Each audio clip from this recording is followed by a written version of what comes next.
Je me souviens encore de cette nuit où j'ai failli être enlevée, dans un village perché sur une colline, où tout le monde se connaissait et où les enfants jouaient librement jusqu'à tard dans la nuit. Mon cousin et ses amis étaient là, lançant des feux d'artifice et jouant avec des fusées, et je voulais me joindre à eux. J'ai demandé à ma mère de l'argent pour acheter des feux d'artifice, et elle me l'a donné sans savoir à quoi je l'utiliserais. Je leur ai demandé où ils avaient acheté leurs feux d'artifice, et ils m'ont dit que c'était à l'épicerie en dehors du village, sur la route.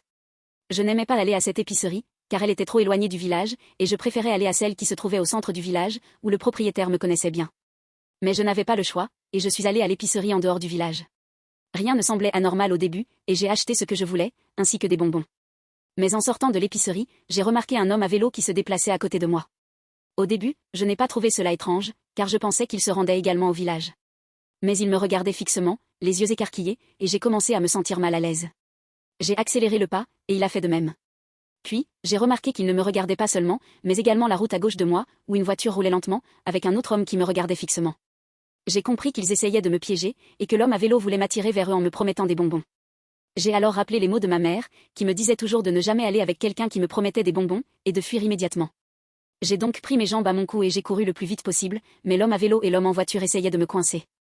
J'ai vu l'homme à vélo faire un signe à l'autre, et j'ai compris qu'ils essayaient de me piéger en formant un triangle. J'ai doublé de vitesse, et j'ai réussi à les semer en montant la colline qui menait au village. Une fois arrivé au village, j'ai retrouvé mes cousins et j'ai oublié ce qui venait de se passer. Je n'ai jamais parlé de cela à personne, jusqu'à des années plus tard. Mais même aujourd'hui, je me demande ce qui se serait passé si j'avais été kidnappée cette nuit-là.